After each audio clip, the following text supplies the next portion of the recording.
Put your hands together. Sing along with 3 count. We'll party on forever.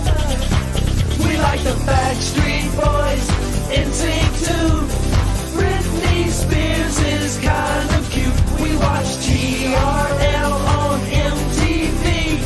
Everybody 3 count. 1, 2, 3. 1, 2, 3.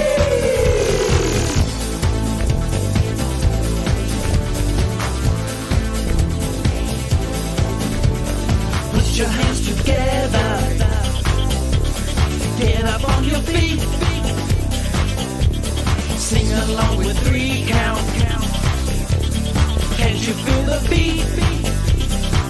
We like the Backstreet Boys, NSYNC too.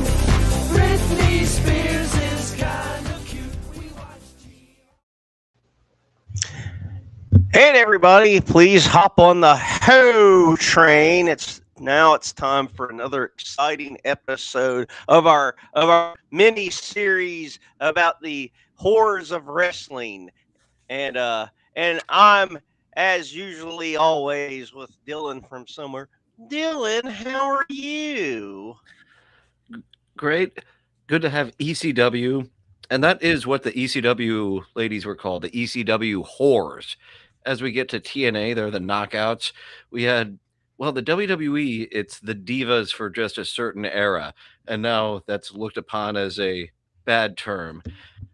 But we ended it with the top whore of ECW, being either Dawn Marie or Jasmine St. Clair. Because what's more extreme than being the gangbang champion of the world? And that is what Jasmine St. Clair still has to this day, because I believe in the sanctity of the rules of gangbanging. Yes. And Jerry Shepherdini, the 7-Eleven gals. I don't know what you mean by there. Is he calling the Nitro girls the 7-Eleven gals? How dare you, sir? Well, Spice was an attractive lady. Spice is looking a bit like she needs a fix soon, and she'll give you a nice discount to get that money. She didn't have the boobies, but she was an attractive. Let's see, who was Teo did not last long. No. Kimberly Page. And who's that blonde next to Fire? I don't know who that is. The blonde next to Fire. Yeah, that one I absolutely don't remember in the slightest. She was probably around for that photo shoot, and that's it. I mean, she the doesn't blonde get a name tag. She's unknown name. She's like when you burned a CD in 1998 and every track title was unknown name, unknown album, and that's her name. And let's see, the one major change that they have there. Oh, I'm not sharing a screen, am I?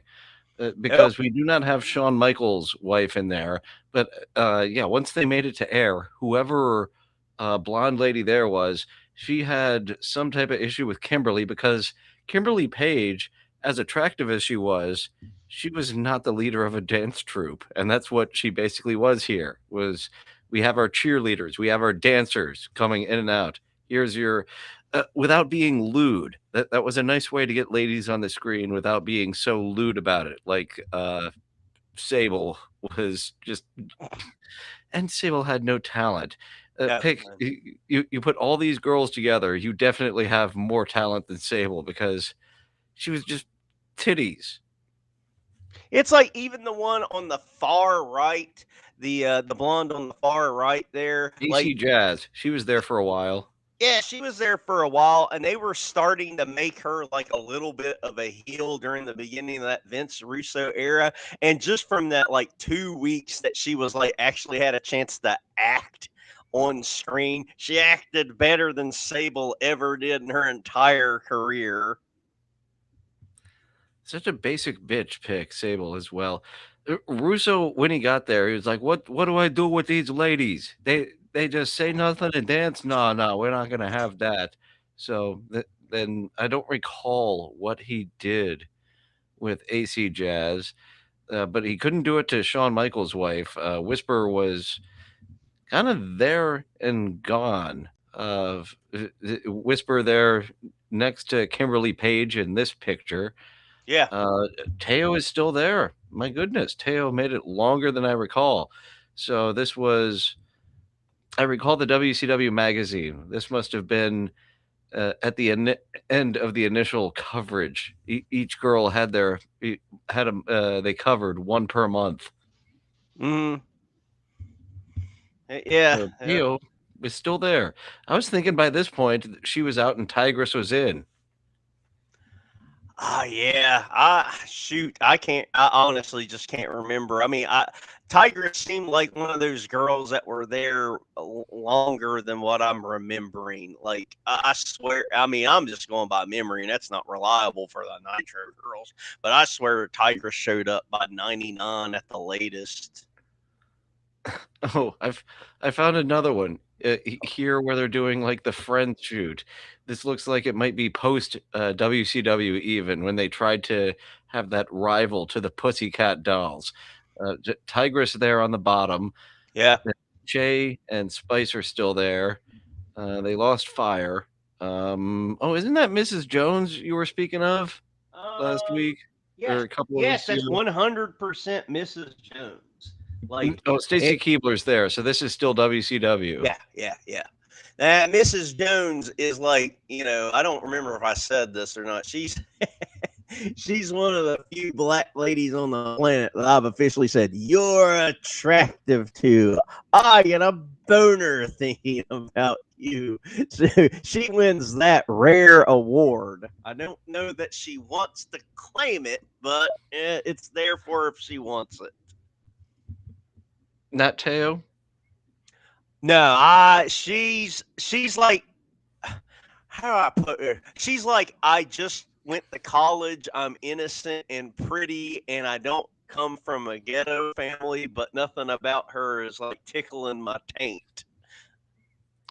If I remember correctly, I thought Fire was in the dance troupe because that Yeah, redhead, I remember being with him yeah, for quite a while. But as we've ogled these Nitro girls, really none of them did much of anything outside of Kimberly. Tigress was with the Filthy Animals. I think post Nitro girls, the one that had the most to do, they put Tigress with Billy Kidman and Ray, and I think Eddie was there. yeah, Whoever was in yeah, the Filthy Animals. yeah. And I'm kind of surprised that none of these girls got reached out to at all after WWF bought them. Like, They I tried. mean, yeah, I don't remember anything about that. Because they didn't make anything out of it. They attempted, no one was a biting. But we did get a couple of bites for Kimberly Page. Yeah. Well, at least one from Judd Apatow. He put her boobie. Have we mentioned this every week? And it's a fun little Yeah, fact that her boobie is in the 40-year-old virgin. and I still think it's like mega interesting that because she if she'd have got that role in 2000 or 2001, I would have got it because WCW was still hot and Kimberly was not exactly a household name, but damn, she was popular. So, I mean, I would have got it then, but for her to randomly get that like a couple of years later, I'm like, okay, I'm happy for her, but I thought it was They random. just needed age appropriate lady to show her boobie, and she showed her boobie. Where did I see it? She did the Playboy, so that was great publicity. That WCW Uncensored, where Macho Man brings her out and he's spray painted her dress NWO with the big Yeah. old black bush. Oh, Yeah, that was it was a little too violent for my taste. I didn't care for it. Uh, but yeah, so we're going to be talking about these girls and other girls too. I just want to do my quick recap because I was at a professional wrestling pay-per-view yesterday, the total nonstop action, and it's quite appropriate because we are talking about TNA We'll be talking about the different kind of TNA in the coming weeks, but we're talking about WCW's TNA this week, and I got to see plenty of that.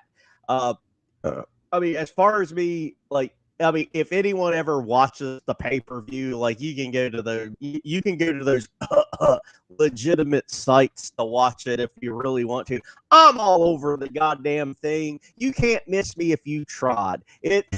So you don't have to worry about keeping your eyes out. You'll see my dumb ass all over that fucking thing. In fact, one of the wrestlers' gimmicks in the pre-show, I don't know the guy's name. It's a young black wrestler, and his gimmick is like, it's going to be an overused gimmick. It's going to be the gimmick that every other wrestler has from now until eternity, and it was started by that guy in NXT that never really made it to the main roster. You remember that good-looking blonde wrestler that would take, selfies of himself as he came to the ring? What was his name? Oh yeah, he was a Lance Storm student. I remember that guy. He had the selfie stick, and he would put his phone out on it, and he would make pouty faces. Then it turned out he actually was pretty damn funny because he teamed up with Fandango, or however the hell you pronounce it, and they did a lot of funny skits on WWE.com and stuff like that, where no one saw it. I saw it, and I was like, God damn, these guys are funny. So, of course, they're not putting this on TV. Of course, they're going to bury it on WWE.com because they don't Tyler Breeze. Points to Jerry Shepardini and Jake Hudson for pulling the name of that Lance Storm student who did the selfies. God damn. It's like we had a fucking race, People are like, I've been waiting my whole life to scream out Tyler Breeze. And we got Jake Hudson in here. We got a competition between Jerry and Jake. Beat you, Jake, back in the lot. But yeah, this young man, he has that gimmick currently where he's obsessed with taking selfies of himself. So when the action spilled out the ringside, I mean, I would just get up and stand at the gate. Or whatever you call it, the barricade, and the guy ended up at one point taking a selfie with me and him. I don't know if it made it on the air, but I know this fucking guy has a selfie of me and him, and I'm doing the cheesy peace sign thing. It's probably over on his Twitter, if nothing else. Yeah, but now I'm gonna have to think of the fucker's name. So I can look Is it Gusty? Instead of Breeze, it's Gusty. It could have been Augusta Breeze, Tyler Breeze. Gus. But they had people on that fucking pre-show that I was like, why aren't these people on the main show? Like, okay, so the NXT, one of the NXT managers, the girl that's the daughter of Santino, her guys. I know her. And I know Sheena Shaw, who's has that condition that Jim Norton loves so much. With the penis.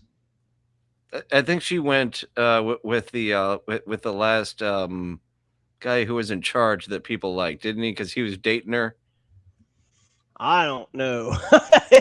This ain't a story I've kept up on at all. So yeah. So I won't be able to bring anything to the table on this one.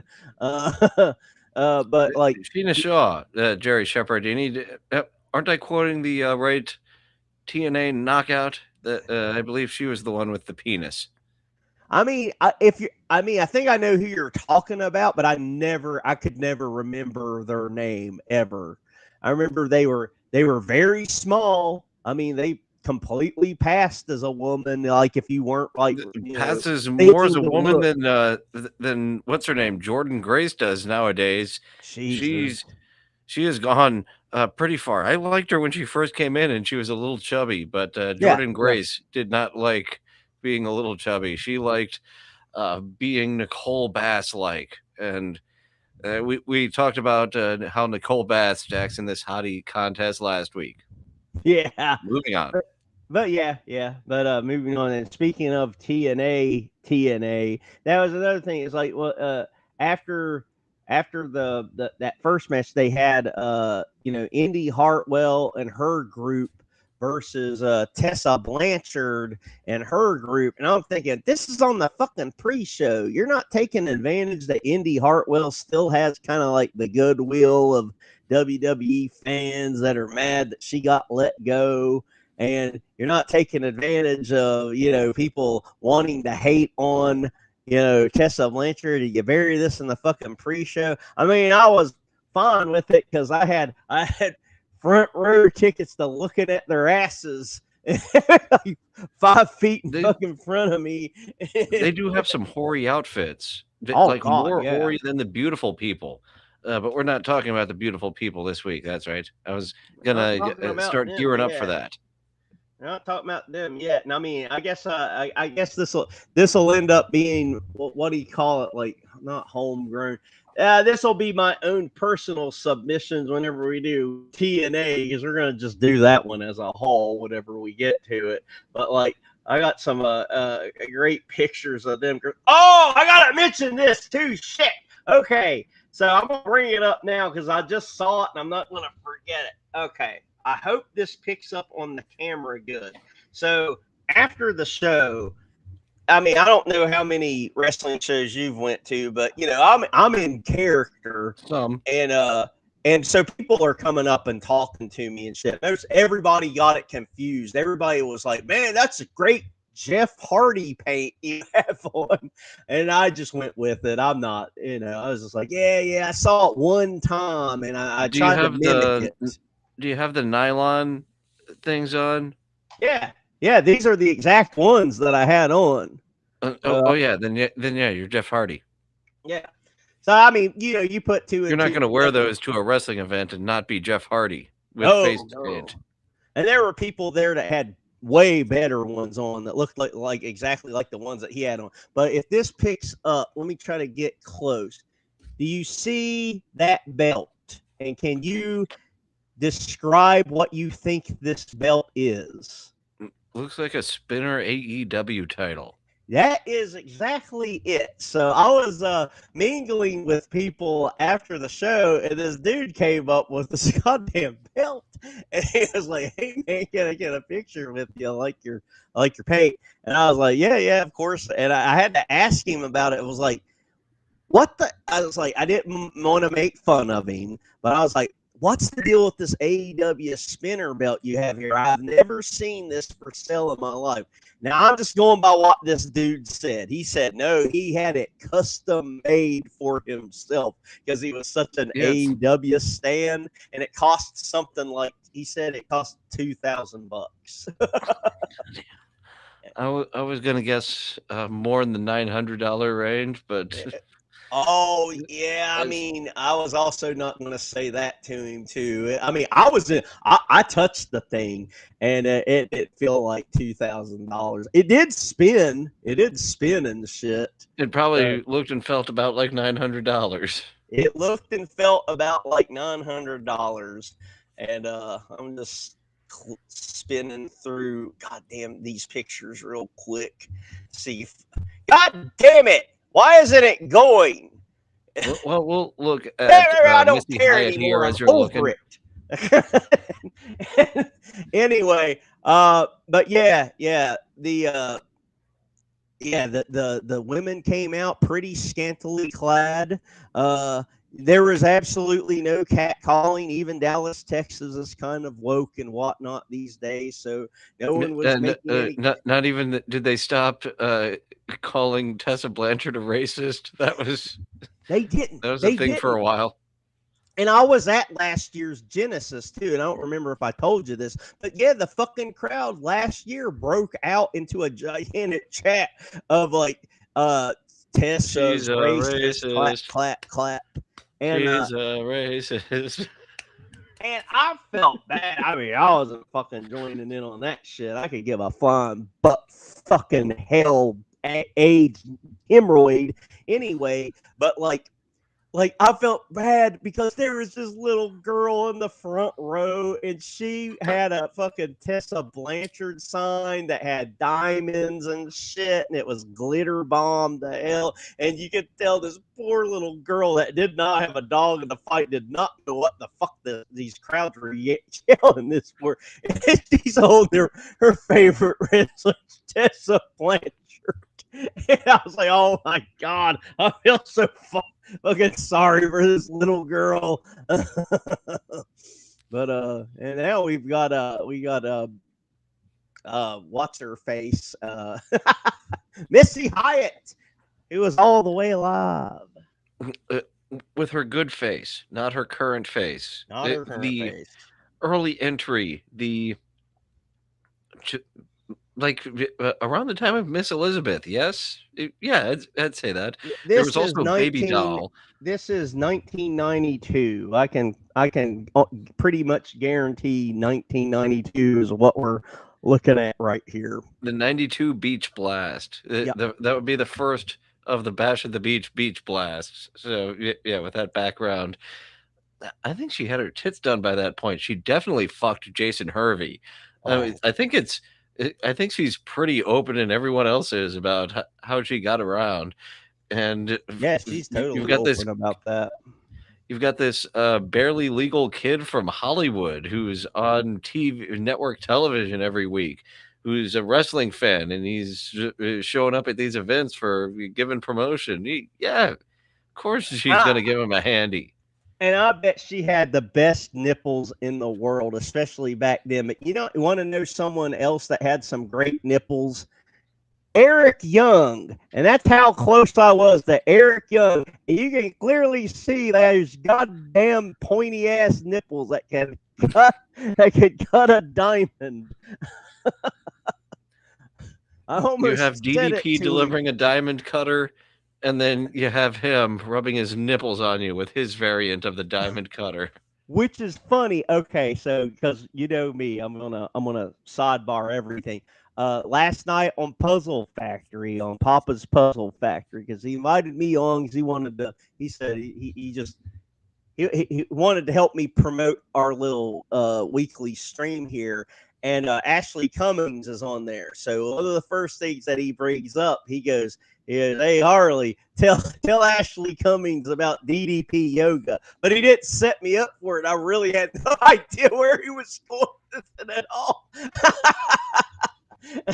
Oh, there's LaTanya. She was in the chat last night. Thank you. I had fucking fun. But yeah, so Ashley Cummings is like, I take great offense to anybody talking about yoga in a certain way, because they were describing DDP yoga as like the George Foreman drill of Yoda. He hated being associated with yoga. Yeah. Because if you go to a yoga class, you're like the only guy in a yoga class, which I like stretching and I like women. So that works for me. That's why the original name of it was Yoga for Regular Guys. He was trying to address that up front. DDPY. I think it was around the time AEW came out, and he was pushing DDPY, the new evolution of it. And it's like, no, you're yoga. You're yoga with low impact on the knees, which is great for both athletes and whores. So. And he was like doing the thing everybody was doing back then, where it's like, all right, we used to know it as Kentucky Fried Chicken, but then they shortened it all the way down to KFC. He was doing that with his yoga thing. That's why he was just like DDPY, because everybody was doing some form of that. McDonald's was trying to kind of more or less rebrand as Mickey D's, BK, yada, yada, yada. If we're going to be talking about DDP yoga, we should go back to ogling his wife, who was just beyond of a perfect 10. I swear.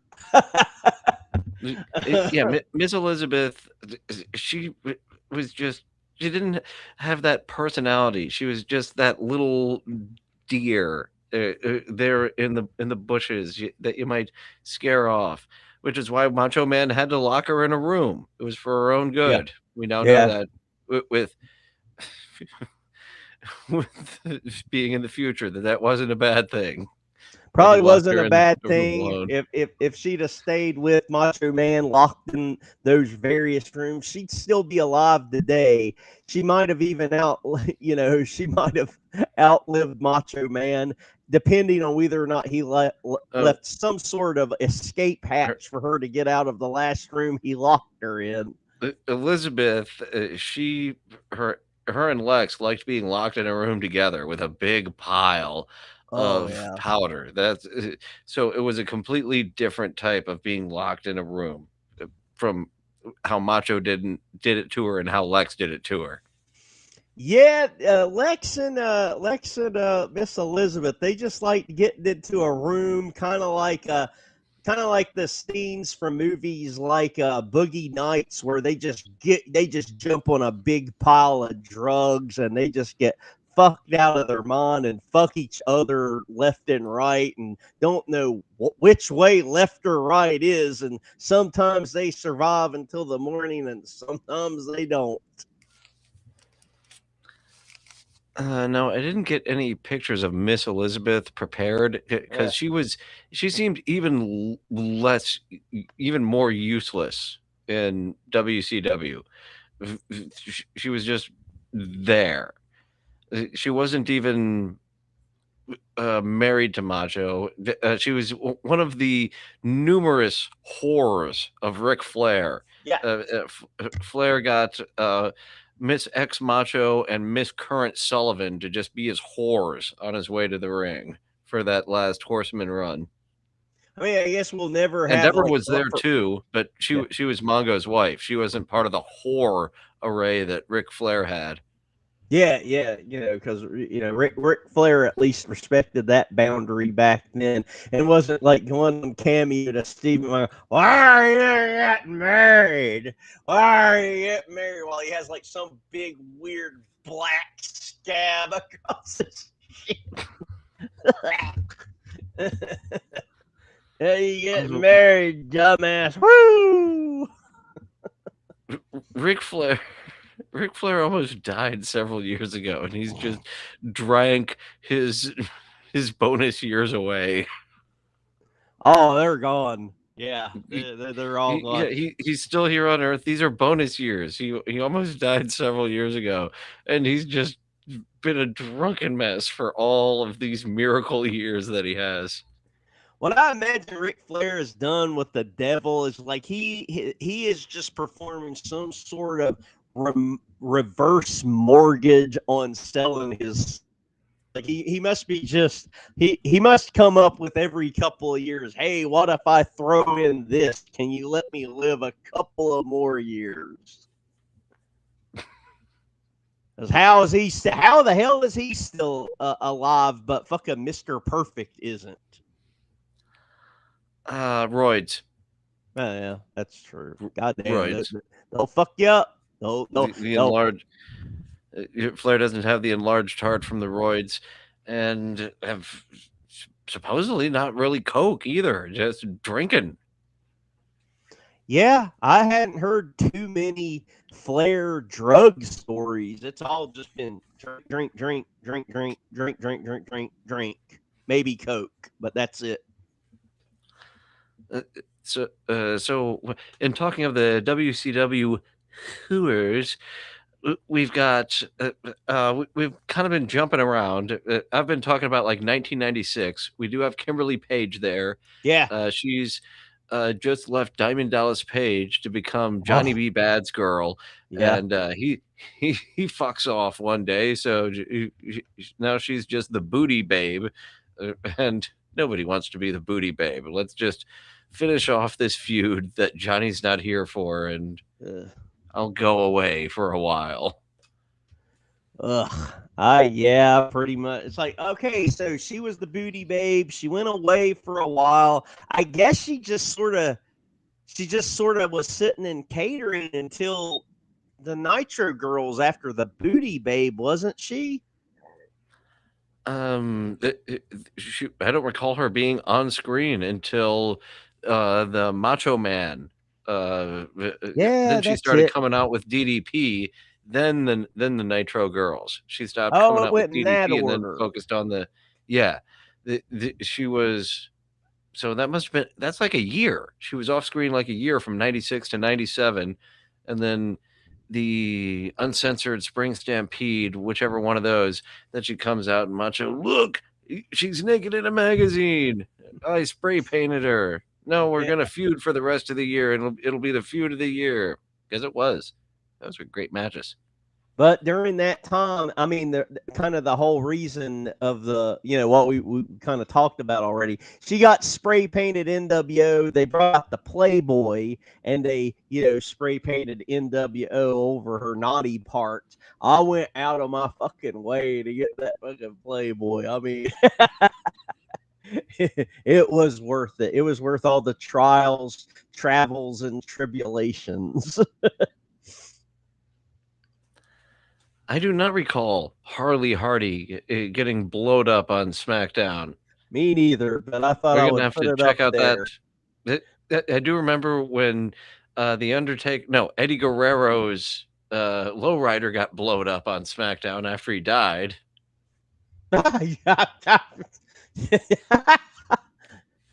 I think immediately after that or right before that, Randy Orton made sure to tell everybody Eddie Guerrero was burning in hell. Oh yeah, that was after he died. It was his feud between the Rumble and Mania that Eddie Guerrero is burning in hell. Yeah, and that's the thing. It's like sometimes wrestling is like really mean spirited with this shit that has no payoff. Like Randy Orton saying Eddie Guerrero is burning in hell didn't sell one extra ticket for anyone to come out there to like see Randy Orton get his ass kicked. And the only people that talk about that shit are smart marks like us that don't even really care that he said it anyway. And they thought it would sell a couple hundred more tickets. Oh yeah, Maybe it did. if it did, I'd be surprised. I don't know. That's I Here's don't someone know. who didn't sell a couple hundred more tickets because they didn't have anything for her to do once they got to WCW. Also wandering around there at the same time. They introduced the WCW women's title at Starrcade 96. And I then believe. by the July pay-per-view in 97, I believe she's retired. She keeps losing to Akira Hokuto. And all right, title versus career. Obviously, she lost. She was the star of the division. They finally got a title to feature her around. She never won it. She retired from wrestling and then got into monster trucks, which makes her all the more hotter. Oh, she did come back so whored up when she was part of Macho Man's trio. They got her so whored up for that. That was a nice return Yeah, for that's the Medusa thing. It's years like later. what you want to look for are the pictures of her when she immediately came back. Like not like a couple of months into it where she cut her hair in with those awful bangs when she was coming out to the ring with like Evan Courageous. Like if you can find those like early days, Macho Man and his girl picture, that's Medusa at her absolute just smoking hottest.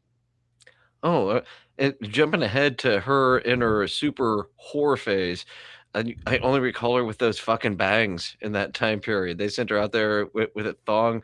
I think she got her tits done Yes. after that because I'm looking at them here. They're pretty big, but they were pretty cartoonishly big when she came back looking like Candy Sucks from Vice City in her bikini there. Daphne was around in that final time period. She was the only Vince McMahon didn't let goth girls. He barely let brunettes and non-blondes. Those races that don't produce blondes, they barely got on the roster. Yeah. Okay. They never got a I goth found an girl like example Daphne. of what I'm going to show you. Let me show you what I'm talking about here. So we're gonna. When I'm talking the era of Medusa, I am 100% talking about is this era right here. Well, God damn it, show it, And the you trio motherfucker. of Hooers, of course, was Miss Madness before she became Molly Holly. And then the other one, Macho's real life girlfriend, she had a great pair of fake cans. That gorgeous George lady. Okay, so not is it showing or is it still on that picture you're sharing? I see Medusa from my screen. Oh, I think I have to. I have to hide you, and then I have to do it. That's it. I get it now. Well, Just don't hide found the out tits for too something. long. Now we just have two dudes' faces Two here. dudes, uh, and yeah, and it's decide that it does not want to share my goddamn. Come on, allow, and nothing. God damn it. Oh, yeah. We'll just go back to showing yours, I guess. Yours is better than mine. No, wait, I see it now. And again, fans, thank you for your patience while I learn this software. But I'm now figuring it out. It was hiding from me, and here it is. I just got to change the tab to this. So hopefully you can see her pretty well. That was from like a WCW baseball card. So that's as big as it's going to get. And that's the era of Medusa I was talking about. So that must have been really fucking quick when she came back because they bleached her hair blonde, they put in extensions, and the bangs. Oh, the bangs. Yeah, the bangs that we're speaking of. The bleach blonde bangs. Let me go back to showing you, so just in case I don't accidentally show something I shouldn't. Well, well, this is like, well, she's got the bangs, but So, do you recall the match that she had with Robert Parker, Colonel Robert Parker, yes, WCW Uncensored, Medusa versus this, as far as WCW is concerned, this non wrestler, this buffoon. He's large, but he's an idiot, and he just beats her. What yeah, was, what which was the point of that? I don't Well, we wanted to be know. realistic. Yeah, look how much bigger. That's an extra titty job from the titty job we just saw. Yeah, she must have had a titty job in between, around the time she was cutting those bangs. But yeah, I never quite got that. I mean, the whole purpose of intergender matches since the beginning of time is just so the woman gets to come up and on the, misogynistic dickhead man.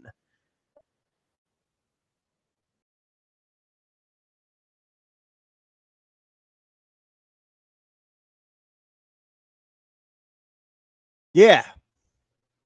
And I mean, because that's all. I mean, that's all the majority of the fans would have known of Colonel Robert Parker anyway. They wouldn't have known that, he used to be a wrestler in Mid South and all that shit.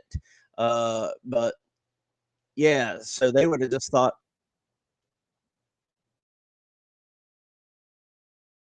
yeah,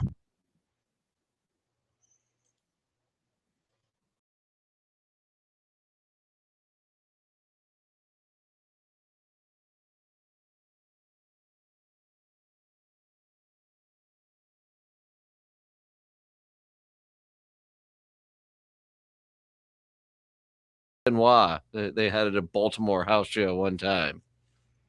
oh yeah, yeah, yeah. I think Jacqueline was really the first like wrestling woman that could beat up men. I mean, that's the whole reason Disco Inferno quit or got fired for those couple of months back in like '96. I didn't even realize it was gone. It's hearing those stories after the fact that I was like, oh, yeah, he was gone. How about that? What's funny is WWF ran with it. They started like promoting Disco Inferno coming to the WWF without saying his name. They were hinting around as much as possible. I In don't like, remember that at oh, all. it happened because I owned the magazine. I held it in my hand. They Am I still alive? Oh, I think without him, I can't share the lady. But I can talk about. No, I'm certainly looking at Kimberly Page here. I can't share. What are we going to talk? We can talk about the Roger Rabbit poster in the background until our buddy Dr. Harley Quinn gets back from the sudden power outage he's gone through. Um, so the Ric Flair barrage of horrors. So it was like as many horse women as horse men, and not a single one with a horse face. So that is just very unfortunate that we had that as the case of Deborah only with Mongo McMichael, and then did the other ladies come out with Flair? I forget if we had woman, oh woman, Ric Flair going over her name over and over again like that. Jacqueline is who we were talking about. Jacqueline went to WWF and became the. Oh, I'm thinking of Harvey. Harvey Whippleman was the women's champion, and she beat his ass. And then back at WCW, Harlem Heat, yeah, Sullivan, Harlem Heat. I forget who the fuck else she was with.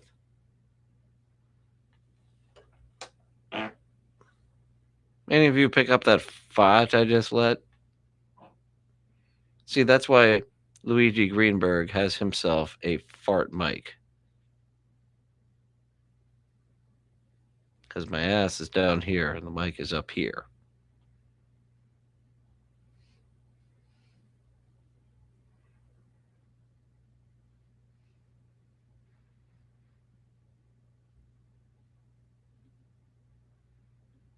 Nope. Since I'm not hosting the stream, I cannot bring up these hooers for you to see.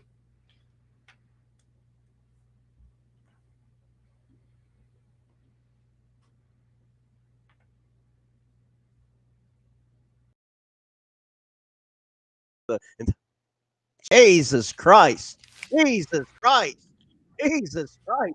We all got booted.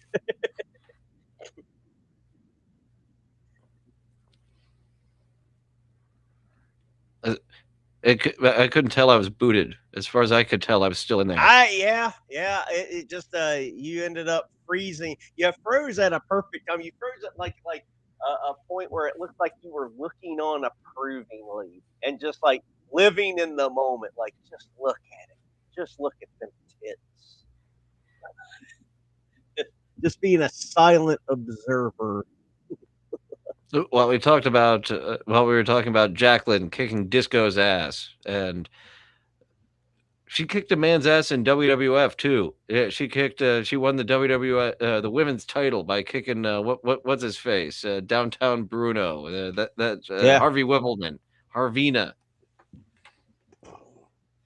Yeah, and I know she laid hands on other people, but for the most part, they didn't really have Jacqueline beating up too many dudes that I remember. I don't remember her ever getting like a body slam or anything off on anybody, but she beat Oh, the she dog totally shit did. out. Huh? When she was Sullivan's bodyguard, when she was coming out as Sullivan's valet, she was No, I know totally. then. I'm talking about WWF. I don't remember her actually like picking up anybody and Oh yeah, slamming them there. WWF. She was, yeah, she wasn't put on that level. That was like a China level that she wasn't put on. Only with Harvey Whippleman and probably some other. She was part of PMS, so there was probably some Ugh. other dudes on the lower scale that she got to body slam as well when they were doing that. But yeah, she was not there for particularly long, so they had the makings of a women's division, Yeah. but by that point, Akira Hokuto had already fucked off with the women's title to Japan. Yeah, they just kind of forgot about it, and they just let her keep it. Who cares? It's Same like thing they with the had that. women's cruiserweight title. I remember on WCW Worldwide when they would have a match that they taped before Nitro with the worldwide with the women's cruiserweight uh, title tournament taking place on television. Yeah, so like, yeah, a lot of that stuff never got picked up. That reminds me of another time that's like WWF had a title that someone won, and then they just like, we're not going to do anything with it, so you can just keep this fucking thing and take it to Japan and fake defend it, and you know what, we won't come after you. And I swear it was something like the WWF Junior Heavyweight title or something like that. Hell, the WWF Junior Heavyweight title ended up on the Ultimo Dragon on WCW television, and no one noticed until after the fact. Oh yeah, yeah. You know, I wouldn't put it past Eric Bischoff that he actually did notice and just thought, you know what? I'm going to pretend I didn't see that belt and just see if we can get away with it. But it was also WCW, so I wouldn't be surprised that, just no one noticed. Who cares? I bet you no one noticed. I bet, yeah. I mean, if I would Bruce have had to didn't notice. bet. No one in the office noticed that when it was like, let's get a light heavyweight title. Wait a minute, we have one of those. Where is it?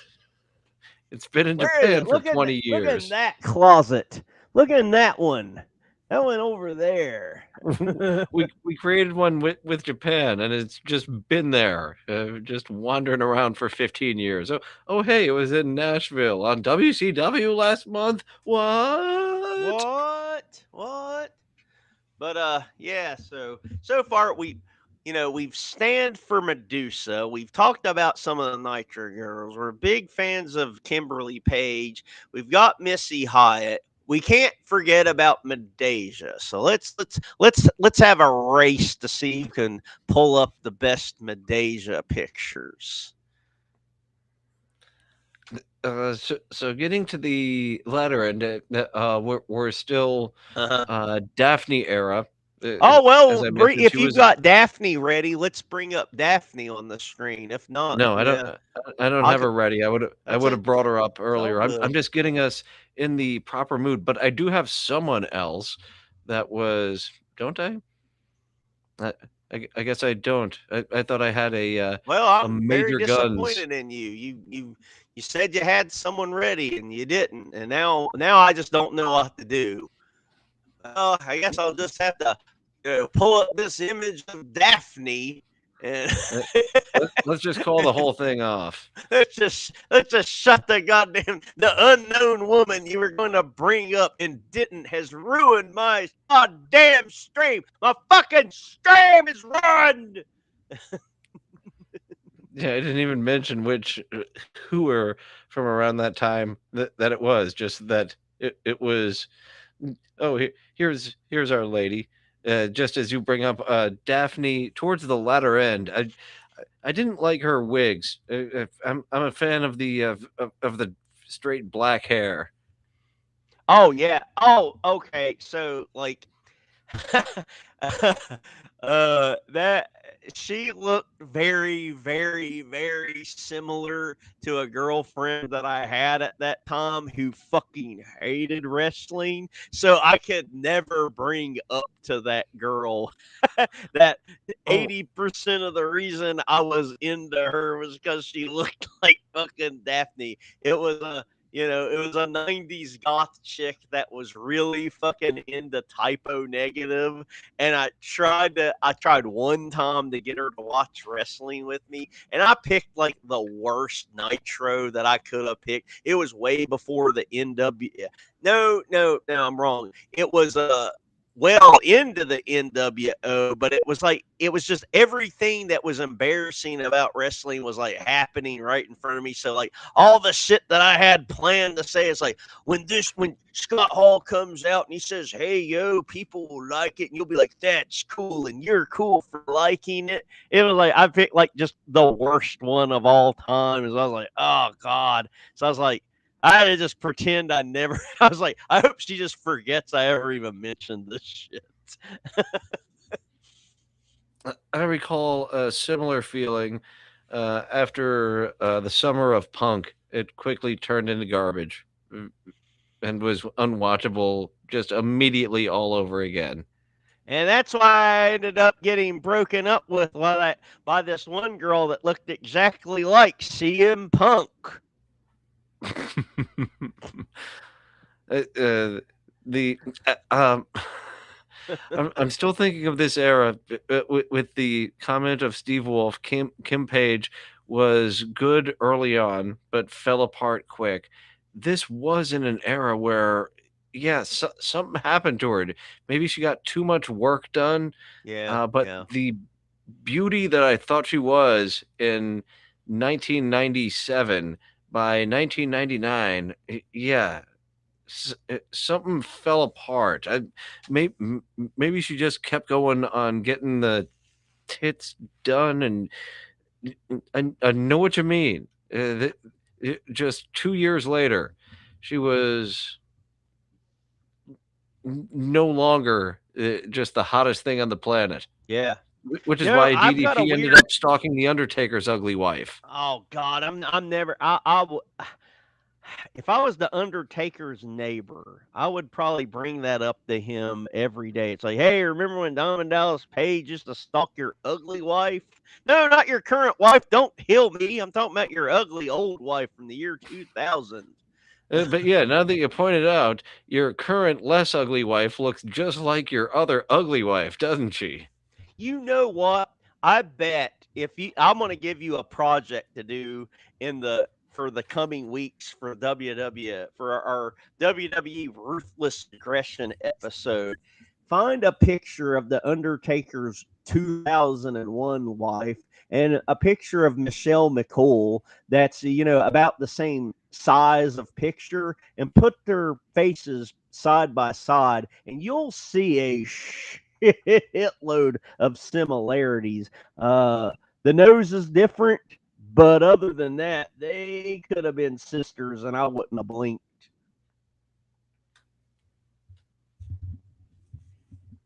Luckily, Sarah was only there for a little bit. Yeah, She did not come over here to WCW. yeah. Oh, Sarah, Yeah, right there on his Sarah fucking did not get offered a WCW contract because WCW is out of business, and that's why She that's what she sent would have, Diamond Dallas like, Page over the edge.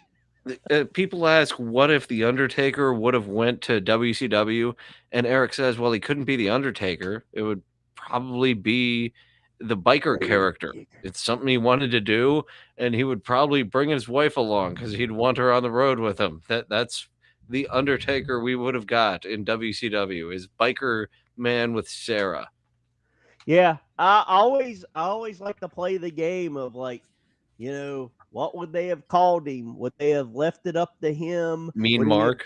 yeah, would he have been Mean Mark? Would they have tried to get as close as they could without getting, successfully sued? Like, would he have tried to call himself Grave Digger or something?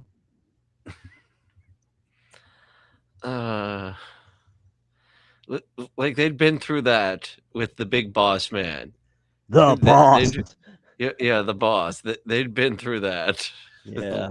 before, trying to get away with calling him the mortician. The Mortician, I think, would have definitely lost would have been a loss for WCW in the court. Gravedigger, I feel like, is just a little bit further down the road because I mean, Mortician is pretty much what the original concept of the Undertaker was. He was a Wild West mortician guy. I'm seeing the Gravedigger being too close, but then being able to get away with the Ditch Digger. And so the closest. Well, why not just forget all that altogether? Just call him the Cotton Picker. We'll call him Cotton Picker Mark. and Colonel Robert Parker will lead him out in chains. He did it for Harlem Heat. Do it for Ditch Digging Mark.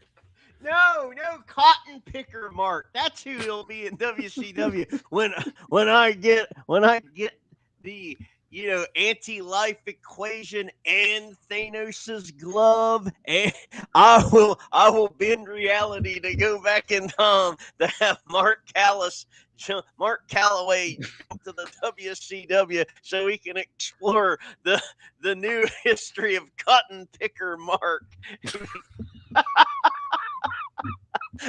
Going to the ring while being whipped without mercy by his manager, Colonel Robert Parker, who, Mark Calloway is yelling into the camera, "I don't know why I pay you to be my manager. You're whipping me."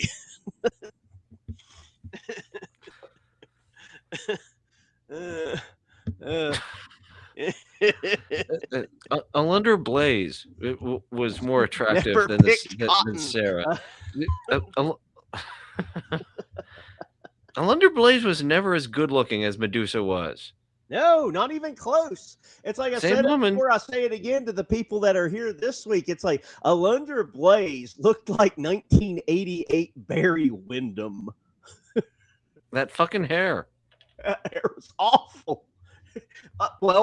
We have this technology. Let's see if we can find a really good bad. Let's have a race. Let's see who can find the best bad picture of Alundra Blaze just looking. Barry Windham wearing Jushin Liger's clothes. We have that picture of her looking good. Oh my goodness, this one stinks. All right, so you might have the winner already. So if I can get it to come up.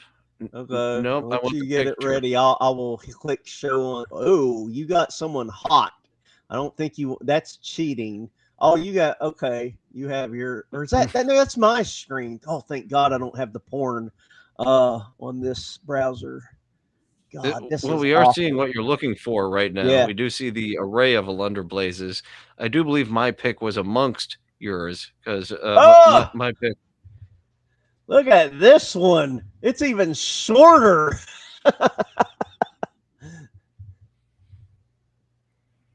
When it was in the horse tail, what do you even call the horse braid? I guess that was quite here. That is the most attractive picture you're going to find of Alundra Blaze.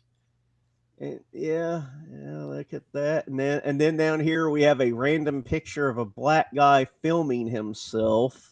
I don't want to scroll down to find out what he's filming. This is on Deviant Art.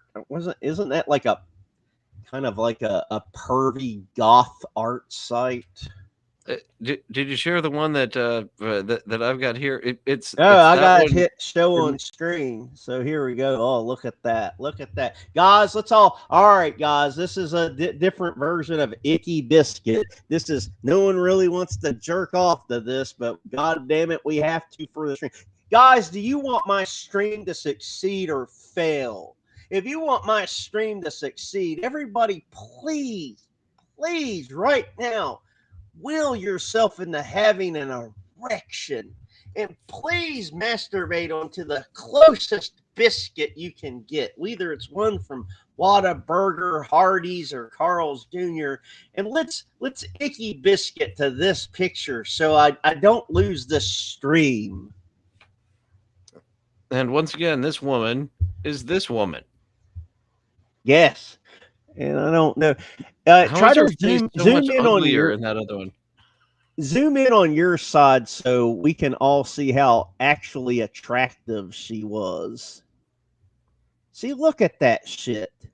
Grew her hair out. She's got muscles, but she's not overly muscle. She's This got is from boobs. this is the WCW magazine centerfold. So there's the center where they took the staples out and then hung it on the wall.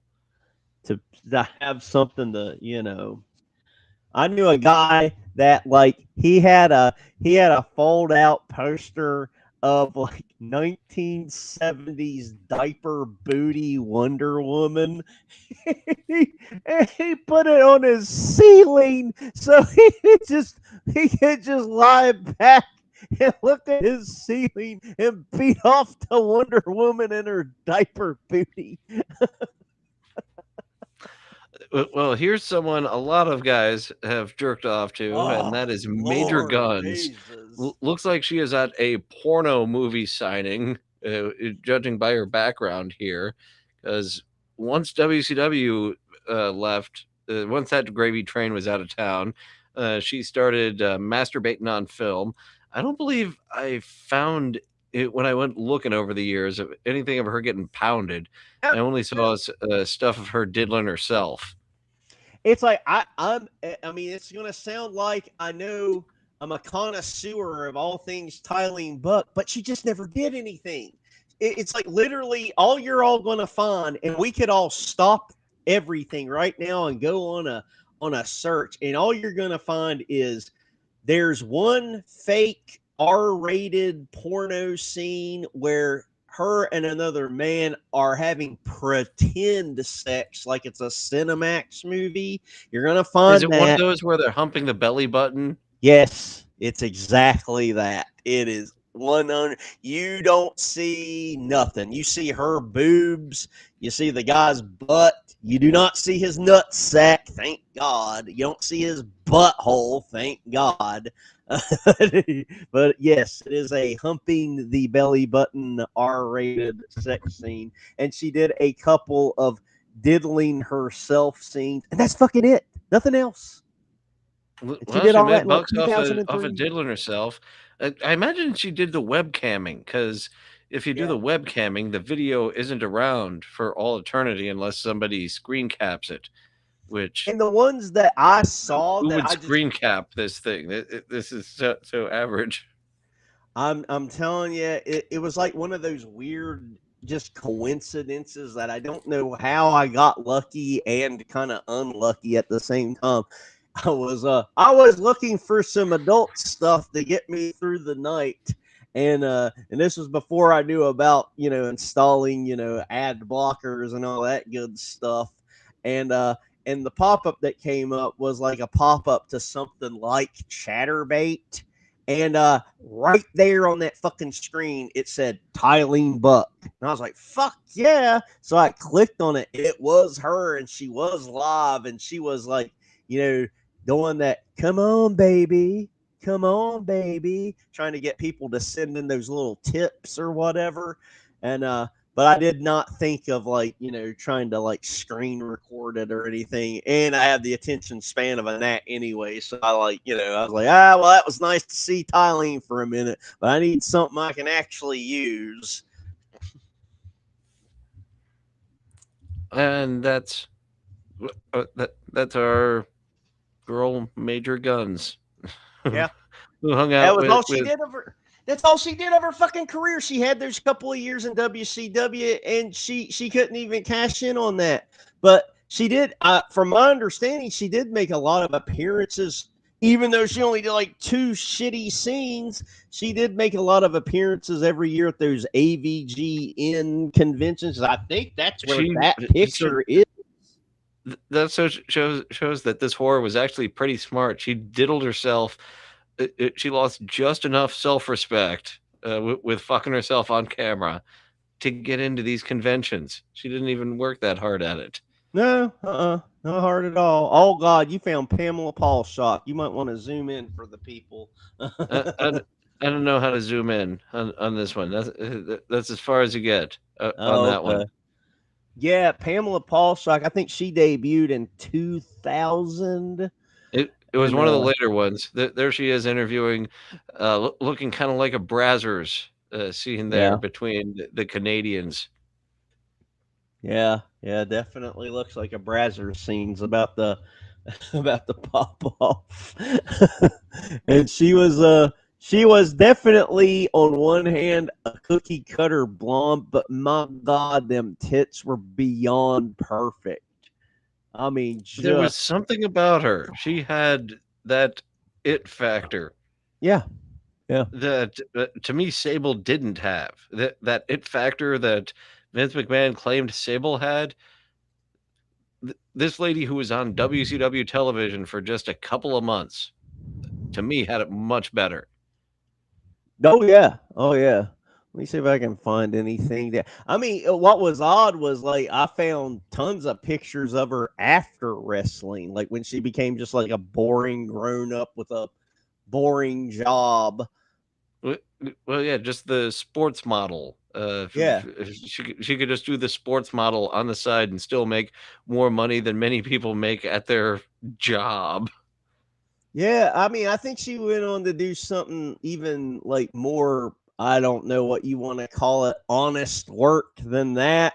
Like I can't remember, and we're not going to be able to find it in short order here. But I found a great picture of Pamela Paulsock interviewing Sting, and oh, good Lord, forget it. We're already on the Medeja, but I found a picture of Pamela Paulsock interviewing Sting after Sting was burned to death by Vampiro. He was Was it like a covered in dark man outfit that he had on, just toilet paper covering him? It was exactly it. He was wearing like some sort of camel hash looking jacket buttoned up all the way to his neck, and then he had black bandages wrapped around his face. But now we're at one of the women I consider one my main event women of WCW, Medeja O'Hearn. The other Oh, girl was really hot too. I can never remember her name. She wasn't around for particularly long. Steiner had his harem. Sasha, was that the other one? Sasha and Medeja. um, there were okay at the very beginning of Scott Steiner being Big Papa Pump. He had three girls. One of them was Medeja, and then there were two girls that they had names, but no one can remember who the fuck they were. One of them dipped out almost immediately, so then there were two for a while. That the other one you can find her name fairly easy. But I'll put she, my money on the duo being Sasha and Medeja. I don't have memories of that third one that Steiner had around this yeah, time. it was for like 1 week. It wasn't much Like of we saw any. with the Nitro girls earlier, the one that just wasn't pictured, Yeah, I mean, pretty or the one much. that didn't get the nameplate. It was Oh, too late. okay. One of them's name was Shakira, and one of the girls was a girl that should be brought up if we get to doing independent girls that never actually made it. Uh, there was one independent wrestling girl that was, hot, and she was in all the magazines. She had tons of bikini pictures fucking everywhere, but for some reason, WCW or the WWF and even ECW never offered her like a full-time contract. WCW offered her like, a couple of appearances. It was this girl called April Hunter. Do you remember her at all? I remember a porn April Hunter. Not her. Not her. Definitely not her. No. So who I'm talking about is this was also one of Steiner's valets, but only, like I said, only for like a minute. Let me show you her real quick once she pops up on the screen here. I hate how this is janky, but that girl, you remember her at all? Well, she looks very different than how she would look at with Steiner there. That looks more like what she's doing nowadays, right? I imagine that's a more current picture. I imagine that's probably I don't imagine that's from 2026 because this woman should be I mean, I can tell you her age in like 2 seconds. That looks like a 2018 picture to me. Well, she was born. Well, that could be. No, it says here in the file data 2010. She was born in 76, so she's just 50. So, and someone that kept herself in that good a shape, she probably still looks that good. So, good for her. Part of no, I don't remember her in the Steiner harem. I don't remember the trio in the Steiner harem. Yeah, well, it was very, very, very short lived. Only professional perverts like me remember that shit. But yeah, we got. I'm gonna see if I can't find Shakira. Who, I mean, imagine they were like, "Oh, we're just going to get rid of you. We shouldn't have called you this name anyway. We're just going to And get I feel like sued." around this time, we had Tigress, as I mentioned, with the filthy animals. I don't remember the other Nitro girls really doing anything once Russo got there and he was like, all right, you need to do something. Tigress is the only one. I think she stuck around for a while, right? The other Yeah, ones, well, we have Stacy Keebler there, so of course she stuck around for until Hollywood becoming a professional hot girlfriend called her to Hollywood, where she dated Clooney and whoever the hell else wanted to. yeah. But this is the girl you were thinking of, right? The one on the right. Yeah, that one. Yeah, there's not a That's the ton one of. I was thinking was called Sasha, along with Yeah, Medeja.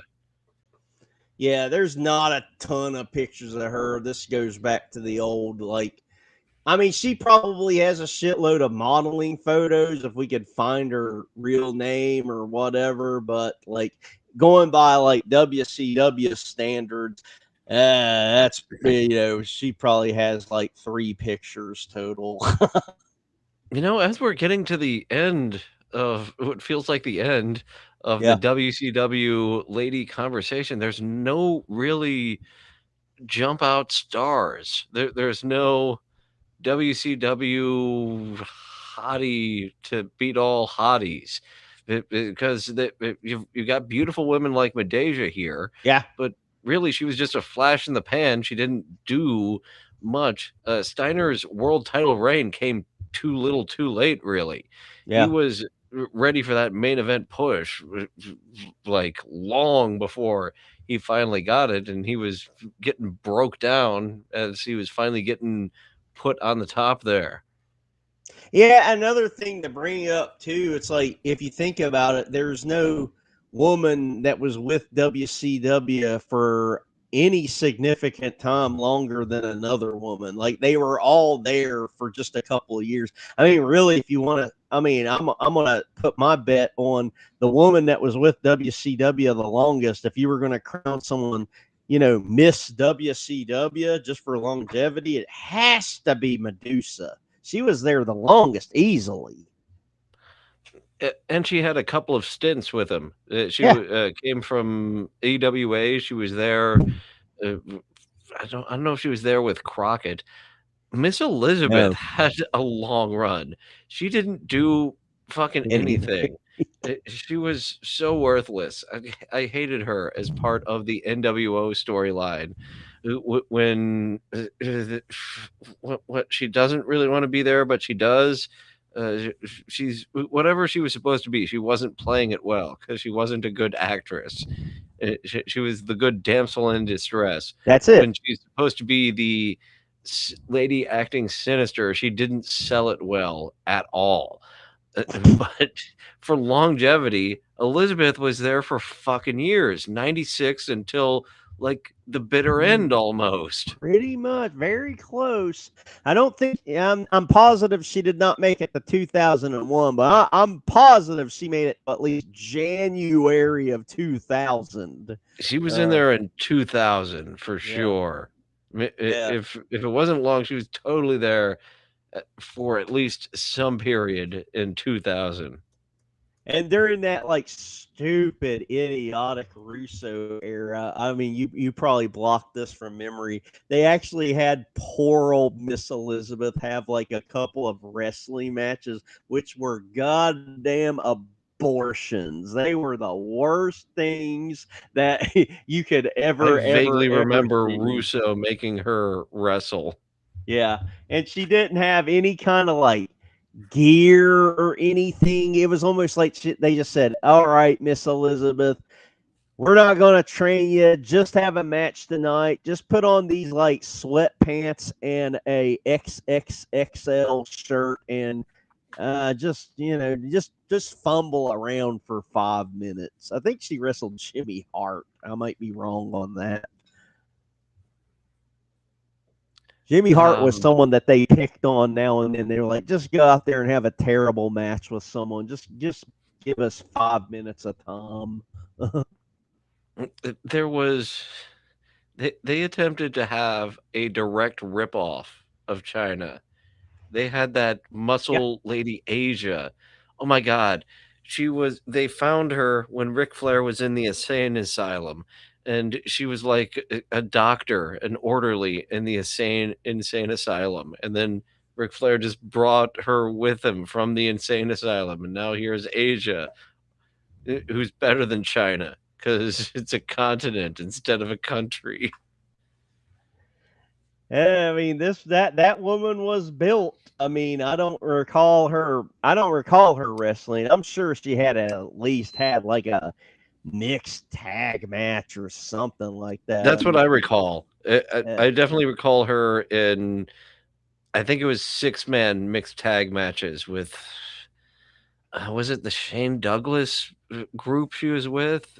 I forget. It was either with or against the Malenko group, which would have been the Shane Douglas group.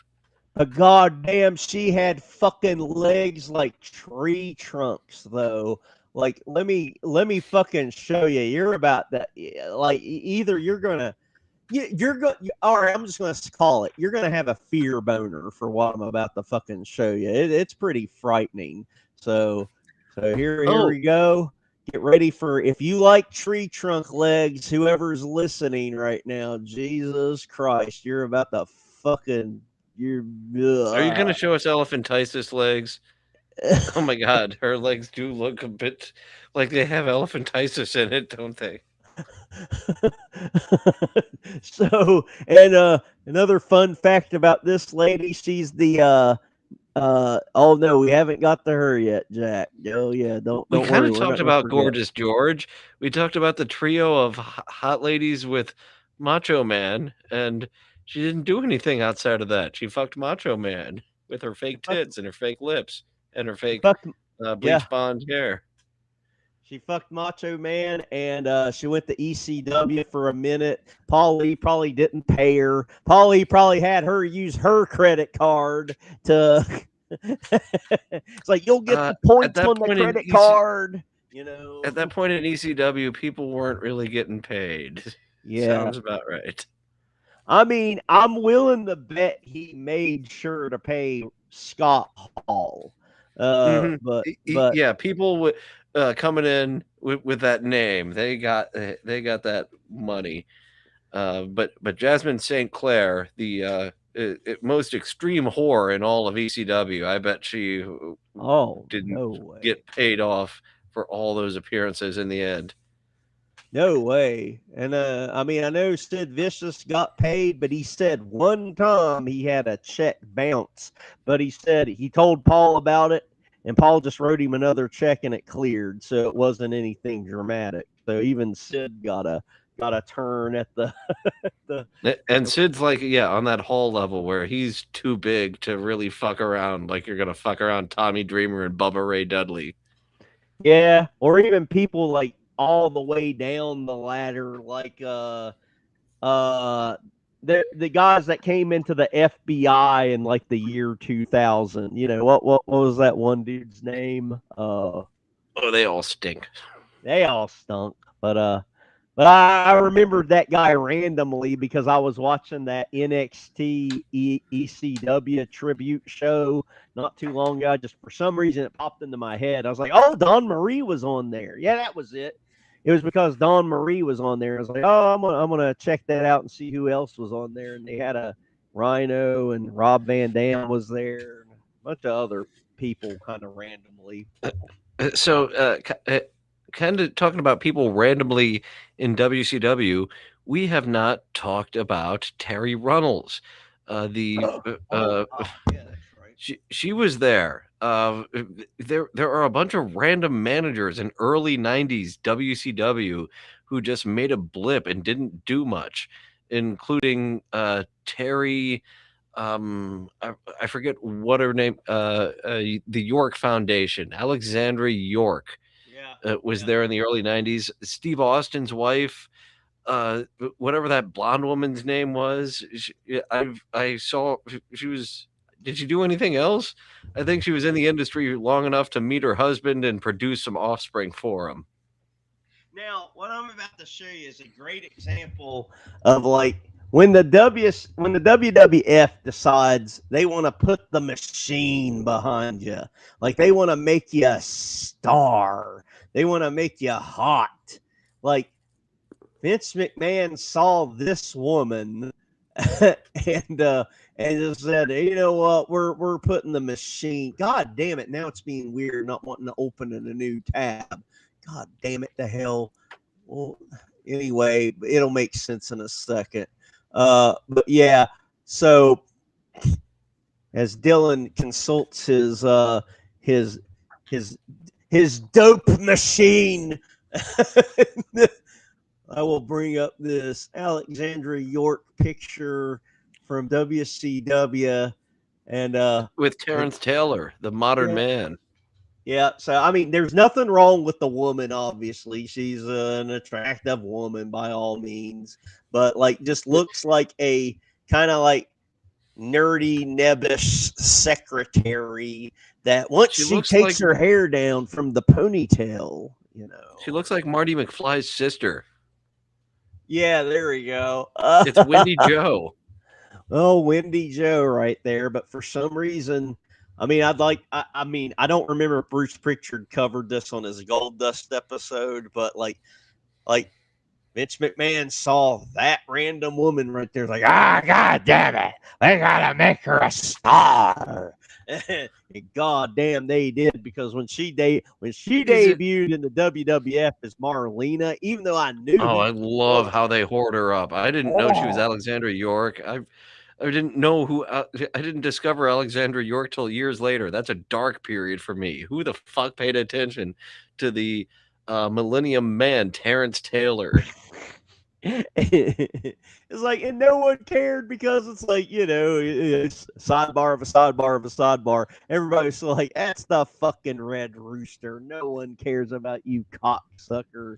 And we don't care if you have a lady manager. But yeah, when they hoard Then she her has a up computer that tells us the odds of you winning and the time you'll do it. Fuck you and your lady and her computer. We can't wait until Brian Christopher gets her on a thong with a little mini skirt on television and lifts up the mini skirt so the camera can see. She would just bring out that they would just go to the back offices somewhere, like, you know, I don't know, the Omni Hotel, and like, just grab a word processor and we're going to say that's a supercomputer that tells Terrence Taylor how to win matches. Word processor, something that no one has used in forever, because all computers are a word But yeah, like, just think about it. Like, she went from that, again, nothing to be ashamed of, a pretty woman, but that to hoard up, oh my fucking God, I'm so hard I can't fucking see straight, Marlena, especially, you know, Royal Rumble 2000 Marlena, who is basically nude. Like, I love. I bet you that she's. I bet you that she was with Vince. We were talking about this the other week. Uh-huh. Who Uh-huh. was Vince hooking up with? Because uh, she was there. Like it seemed long after she had a use. Like she was one of the interview ladies on Raw after they had the brand split. And they Yeah. needed someone to hold the microphone backstage. All right, Terry, here, hold the microphone backstage, so we have something for you to do. You did Vince well, gargling his balls, like Trish Stratus, like you would highly suspect with all the shit he did on television. That would Yeah. be Yeah. just not hiding it all at all. If Vince was fucking Trish behind the scenes, and still, if she was one of them, she strived to be a better wrestler. But it makes sense to me if Terry Reynolds was one of the ladies because she was when she got all blonde and super whored up with her big Uh-huh. fake tits out, absolutely amazing. Yeah.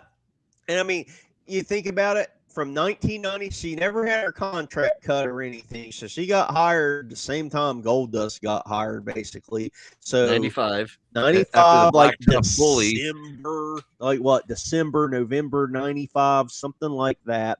He was on And the Survivor Series card. uh-huh. I think he was. I forget if he was on your house in your house before that. So fall of '95, we had Goldust on the scene with Marlena.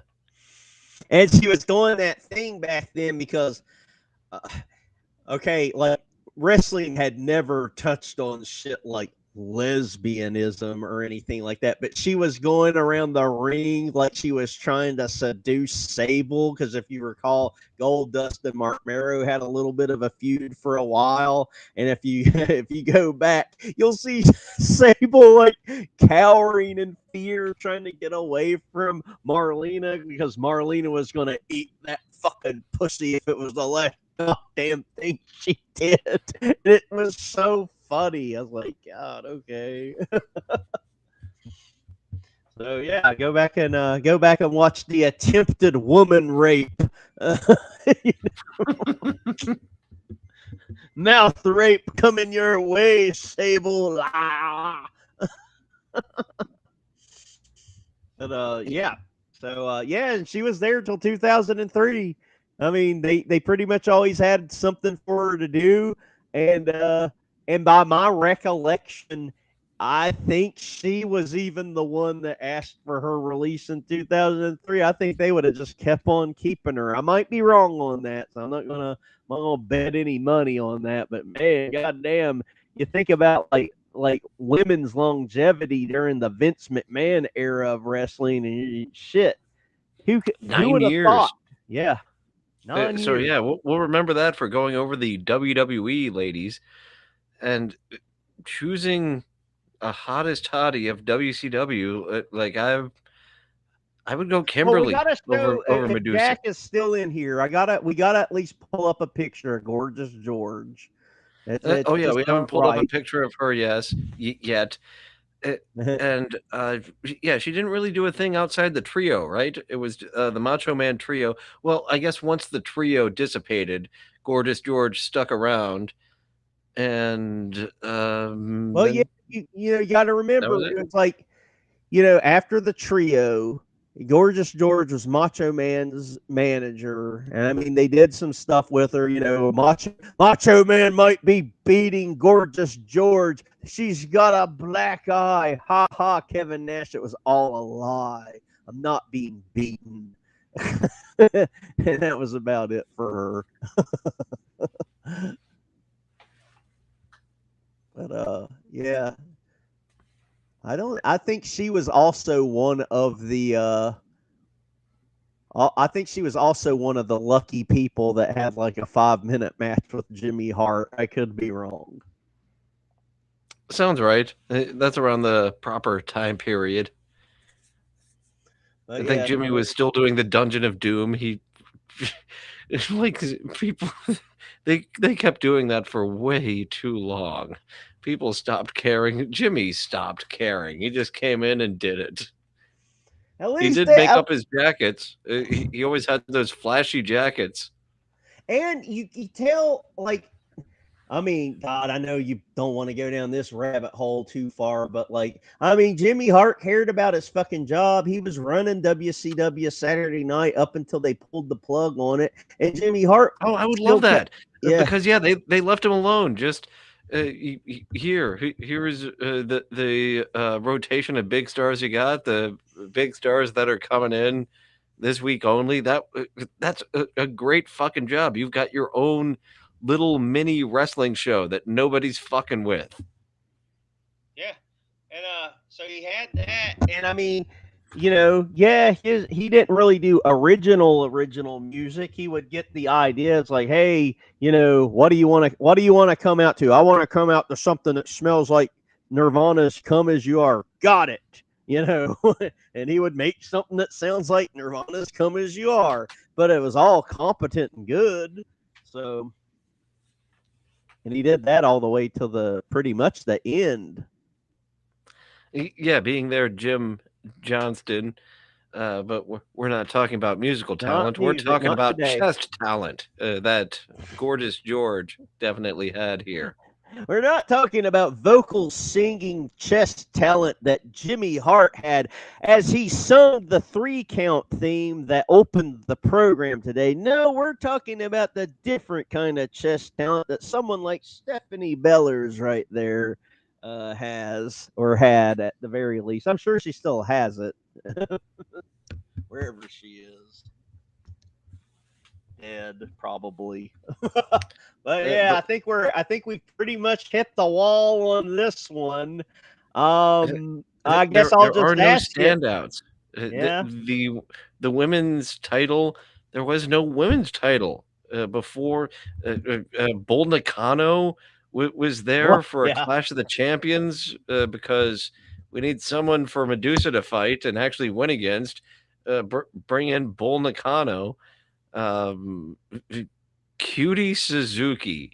I think she might have been the women's cruiserweight champion. And when you look back at the history of WWF, like that women's tag title with the Jumping Bomb Angels, they Yeah. were really fucking impressive. So it makes sense that they wanted to get that crossover with Japan, but they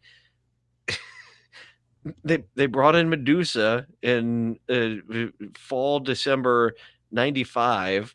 She drops the title in the garbage.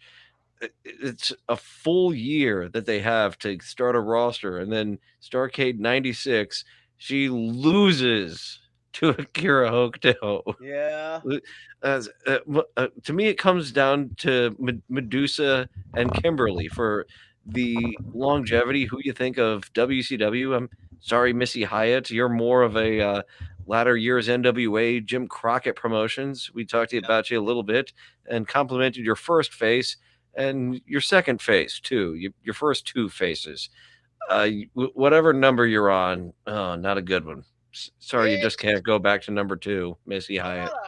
I'll have to go back and look once they re-upload those ECW episodes to Netflix if they ever, I don't know how long that's going to take. Oh, that's going to be low priority. Yeah, ECW episodes, low priority. But I mean, I'm just going by memory, but I swear I don't remember her face looking like it had work done on it in, 95 ECW. I mean, I remember that picture that you put up, a couple of weeks back, and I just thought that was just like maybe that was just a bad picture. So I just need to go back and look again. I swear she was still all natural Missy Hyatt at least until 95. But then after that, because like we said, record keeping in wrestling's always been dog shit. Missy Hyatt, for all I knew, fell off the fucking planet Earth and did not reappear until the final ECW pay-per-view where she did a skit with Justin Credible. And then, wrestling vixens and, that we talked about. Jack, did you see any of the wrestling vixens pictures? I don't know what you would call it. I would call it you would get a sympathy boner. You're not really into it, but just out of respect, you want to get hard and beat your meat to not so great Sunny and not so great Missy Hyatt. Oh, you know who else was a flash in the pan we didn't mention was the maid. What was her name? Wendy, the maid, Ric Oh, Flair's yeah. most recent wife. I have such little memories of her being there, but she was like Austin's wife. She was there long enough for them to get a boner and take them off air. I mean, I'll tell you that for a fact too, because like there was one WCW magazine that had, and the pictures everywhere. It's the easiest thing on earth to get. You type in Lady Blossom WCW, you're going to see the picture I'm talking about. There was a WCW magazine that picture was in, and it's the whole fucking reason I bought the magazine. So she was literally there long enough for me to take care of business. The maid, well, you know, she was there for Fifi. a minute, but Fifi the maid, that's it, Fifi the maid, and but they never took any promo pictures of her, nothing. There's nothing out there that is promo. If there's anything that looks like a promo picture, it is straight up from a magazine being backstage and getting lucky going, hey, Fifi, do you want to be in this month's Pro Wrestling Weekly? Okay, can I get a picture of you standing against this random high school gym's brick wall? Okay, great, thanks. That's about all you're going to get. But yeah, I guess no. Well, it is MLK tomorrow, and I've said this before off screen to nobody that any of you would know, so I'm going to say it on screen. I think Martin Luther King would still be alive today if he would have had a cooler name like Marvin Luther Stank. Like, oh yeah, we didn't mention Charmel. okay. Charmel was one of the latter day Nitro girls, and she was black. And then she did things, and she had the match that was famously -5 stars in TNA wrestling, along with that Survivor girl, and they were in evening gowns with high heels on to make it even that much harder on two people who aren't used to wrestling, because she wasn't a wrestler ever in WCW. Like maybe twice. Oh, she was with Prince Ayakea, the artist formerly known as Prince Ayakea. And that's about all she did. Still gonna say it's Medusa versus Kimberly as our finalists of the Miss WCW. If you want to mention someone else, just to mention them super quick. Someone else that had that one of those cup of coffee, you blink and you miss it, and they were in WCW. Kimona was there too. She managed the Young Dragons for a little bit. Oh, I think I remember them. Her first night, them giving her some sort of fake huge tits that she was teasing, and it definitely wasn't. Like they were so ridiculously huge. I forgot Kimona. I was trying to rack my mind of an Asian lady who was there beyond just a moment like Akira Hokuto and Bull Nakano, as I mentioned. Yeah, she was. She was actually there for quite a bit, and well, not quite a bit. I would. For in WCW terms, as far as a lady, I think she made it a year. She definitely made it longer than Chastity from ECW. But didn't they let her go once they found out that she had pornos out? Right then and there. And like I said, it was one scene that was 30 seconds. That's it. That's all Chastity ever did in porn was one blowjob scene. That's all. The end. She has that look to really have a career in adult film. That's unfortunate. She didn't do a mild offense got her fired. Yeah, it's like she had that tiny run in ECW. Again, they took no fucking pictures of her. There's nothing except what you can find whenever they re-upload those episodes on Netflix. There's no pictures. ECW was running by the seat of their pants. They did not have Which is funny, them not having the professional photographer, being that's how Paulie came up initially as a photographer. Yeah, and Jack is on board with us. He remembers Kimona. She can get it. But at least Chastity, she at least got a couple of pictures of her taken in WCW magazine for that short time that Yes, she she was did. there. Yep. So there's actually a couple.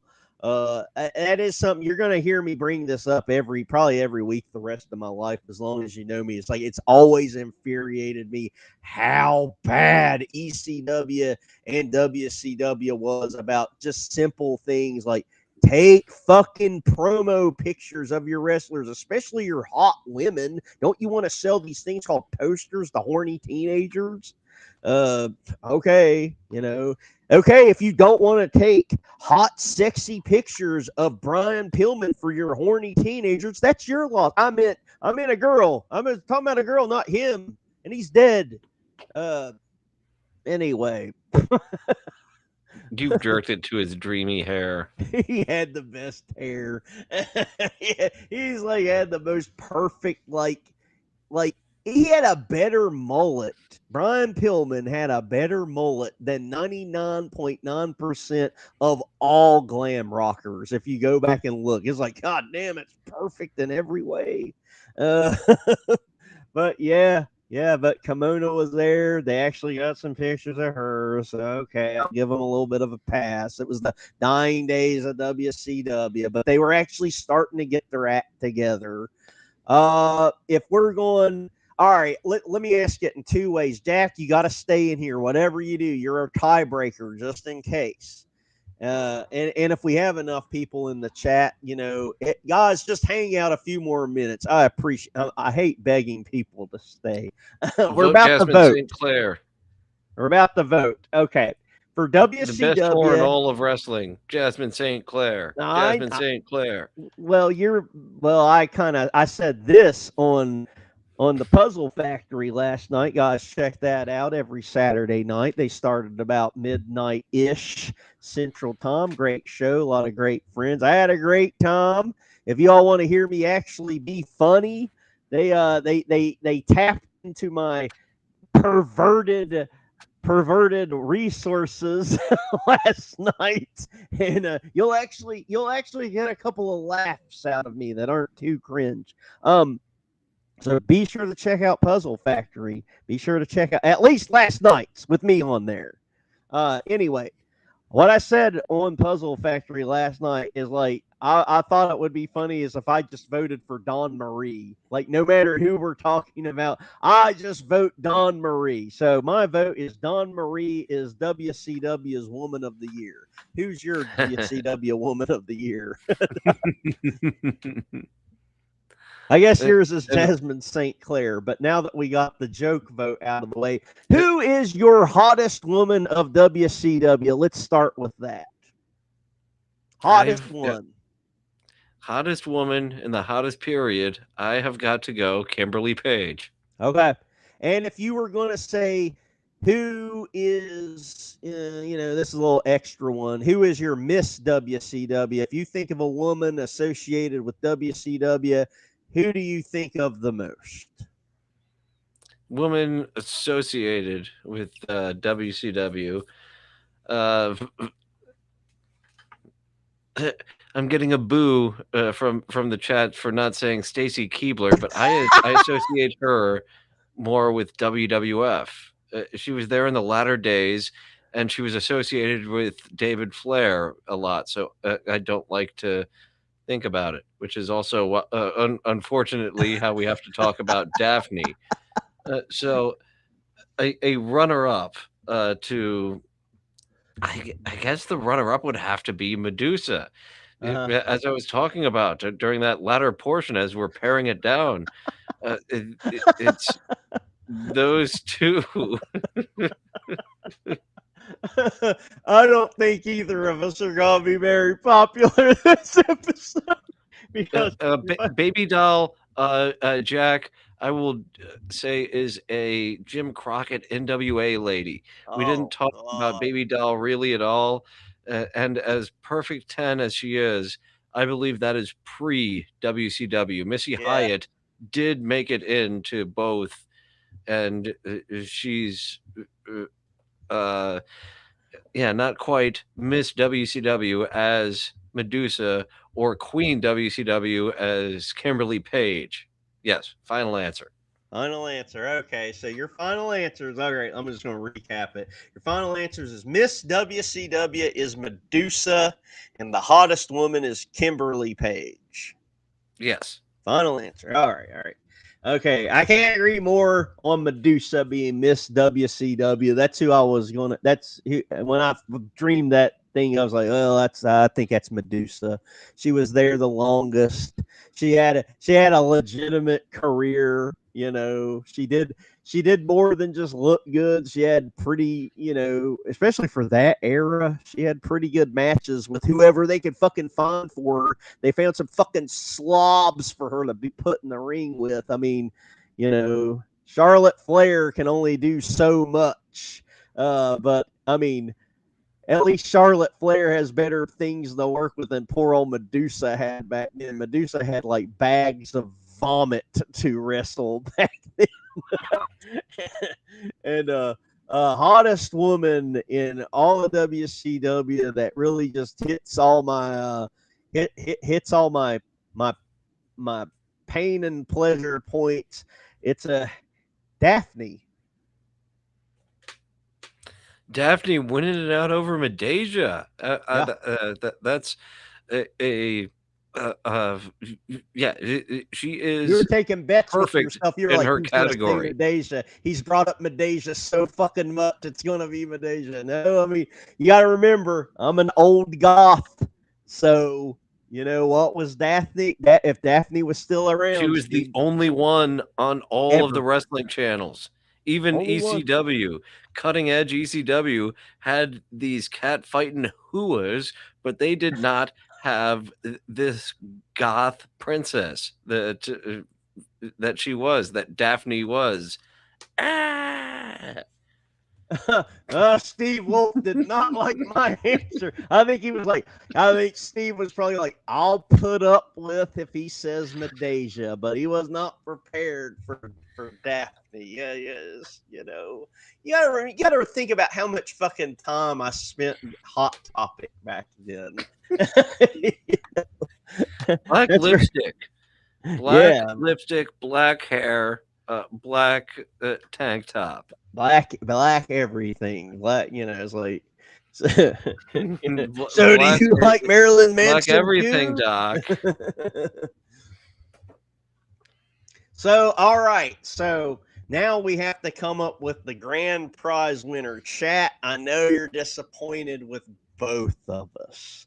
But based on hottest woman of WCW, if you have to vote between my pick and Dylan's pick, who gets the nod? Is it 1 for Kimberly Page or 2 for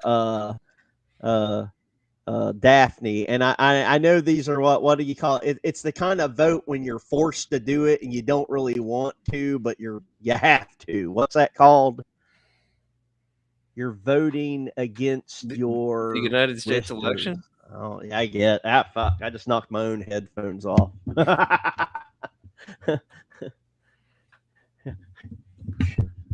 We're treating you as hostile witnesses, I guess. I don't know. There's something I'm gonna think of after we go off there that was gonna be like, oh my god, that was so smart.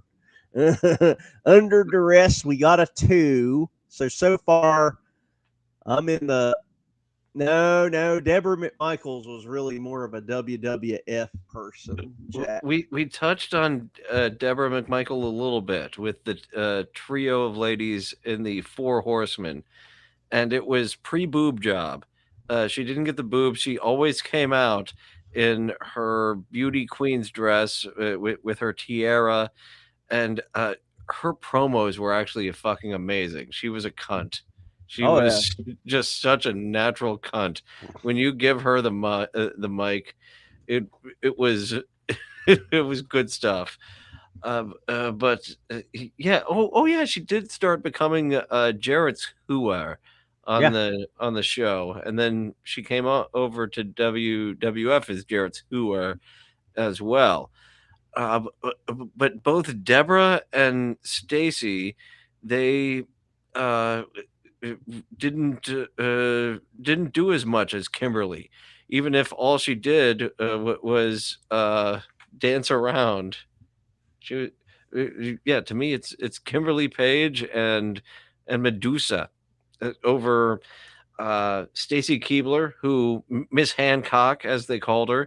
She had a little bit of time there, a lot of wretched stories, and then she spent more time in WWF, and those legs were on full display for quite a long time. So that is where she gets a lot more points of being the hottest hottie of the early aughts. Yeah, we do have to break those down into different eras. There's no way we could getting just to do the them. whole thing. I mean, we would end up doing like a 10-hour show, and we would end up hating all the women. But Jack, we still need your vote. Okay, we got it down to between Dylan votes Kimberly Page. I vote Daphne. Between those two, you gotta pick one: Kimberly Page or Daphne, Jack.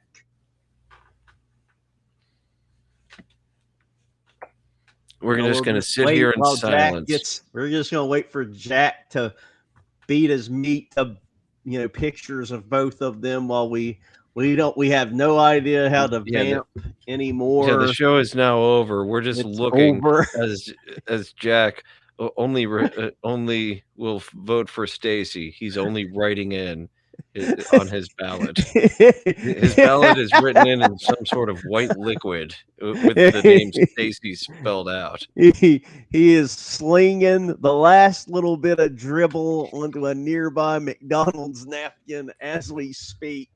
And if we could only read what that dribble has to say into the chat, then we would know. God damn it. So 2 Stacy's beat your horror. Stacy wins. Is Steve also counting Stacy Carter? Like Stacy Carter. Looks like the write-in vote says Stacy, fuck what's on the ballot. Stacy Carter, the cat, she was never in there. No, she was never there. Never made a one-off appearance like Rena Mero. No. Not even in the crowd. They ended up doing with Sable what the WWF was trying to do with Ric Flair. Oh, God damn it. Look, they've hijacked it. President Ross Perot and Jack. So we've got a tie, which means Dawn Marie won this week's I guess you know what? You know who really won? You know what? Yeah, I'm going to call an audible, guys. I'm going to call an audible. I guess because me and Dylan had a tie, and there was such an uproar in the chat. I'm going to say Stacy Keibler is the winner. She has to be. The chat has deemed it. Stacy is President Ross Perot's first lady in this election. So, I mean, and we can't go out without at least having a couple of good pictures of her up. So let's see if we can find some. Thank God I got safe search on. That's her at there's a classic Stacy Keibler photo right here. That's how we all remember her. I remember the WCW or WWF doing a profile. Mean Gene was doing a story, and he had a ruler with as tall as her legs were. It was like up to his midsection, damn near up to his Mean Gene's chin is where her legs went. So I guess the chat has hijacked the show. They chanted boring while we had each other in a side headlock to the point that we had to start pulling out the high spots. We had Cena versus Orton for the 23rd time, Same and they old said shit. yes, yes, yes until we changed the main event. Yeah, guess they said well, no, fans, no, I no. hope you're happy. I hope you're happy for what you've done. You've hijacked it. Well, this shouldn't count. This is her holding a WWE microphone, so I can't That's have most that up that on you're the gonna screen. find. There's many more WWE pictures. She was there for a Well, while. like you heard me rant already. Yes, WCW was complete dog shit. I about taking pictures of their fucking girls. And this is Stacy Keebler immediately after Like being that's after hired. winning the yeah. That's Yeah, like the day she won the contest. yeah, it is. And if anyone's interested and they go back and watch her Hall of Fame appearance, they even find a couple of appearances of her in the crowd as a fan before any of this shit, where she's just in the crowd going woo.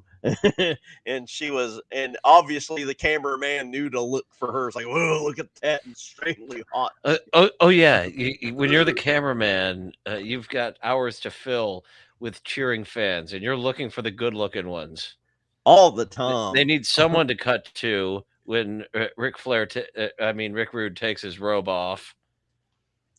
Oh man, you know it had to suck for everybody involved when they would go to a dog shit city and state and they just had no one to pan to at all. They're like, God damn, everybody here today is a hog. Yeah, yeah. You all thank you fans for ruining this week's hottest woman of WCW. And you know, well, you know what? We can just blame sperm snake. Oh fuck, that was not. I did not mean to say sperm snake. We'll blame Spurg steak for You're hijacking blaming the show. you're blaming Randy Orton's entrance CGI from WrestleMania, the sperm snake. Oh, that thing where the fucking sperm followed him to the ring. It's like it again. That's one of them fucking things where nobody wants to tell the president he's got mustard on his skin. Hundreds of people knew that looked like fucking cum going down to the ring, and nobody was going to. Just no tail. If they just would have had the body just continuing all the way up, having the tail, and it's right there on Orton's sperm snake. No, oh, that's what we need to do. Or one of you all that have better, Photoshop videographing skills, just get a image of find a replay of that entrance of the sperm following Randy Orton to the ring, and just put above the sperm just Spurg snake. Because when I first heard Spurg Snake's name, I instantly thought, I was like, what the fuck does Spurg mean? Is that like sperm? Well, he said his name 3 times, so he has arrived. Oh my We're God. talking of the sperm snake, different Yeah. from the Spurg snake, sir. We were literally just talking about maybe he was listening the whole time and he didn't activate like one of those sleeper cells until he said his name the third time. But yes, well, we're blaming you for this week. We had our choices. Dylan voted Kimberly Page. I voted Daphne. The chat took over and demanded Stacy Keebler be the winner. And because somehow I know you're behind this, sperm snake ruined this week's show, and Stacy Keebler, by protest of the hosts, is the winner of the hottest woman of WCW. Democracy doesn't work. We both propped up who we told the citizens are best for them, and they voted the other way. Just everyone threw away their vote all into the same pile. Can you believe it? They all voted for the Green Party. They were like, fuck it, we'll all vote for the Green Party. This will be the first time ever, and it worked. Fucking Ross Perot won, whatever he was.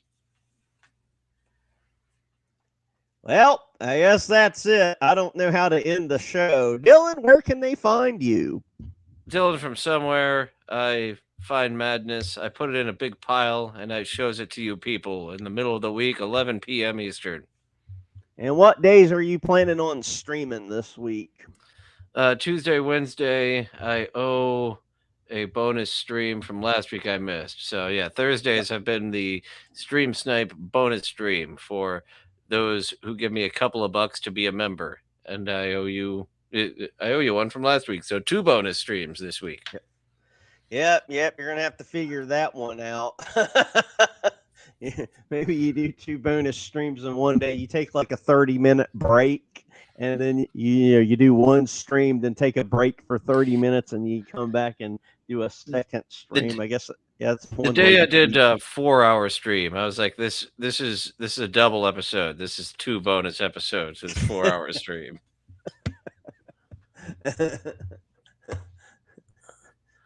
Well, I don't know. Hey, Jack, do you want to come on? I think Dylan wants to tap out.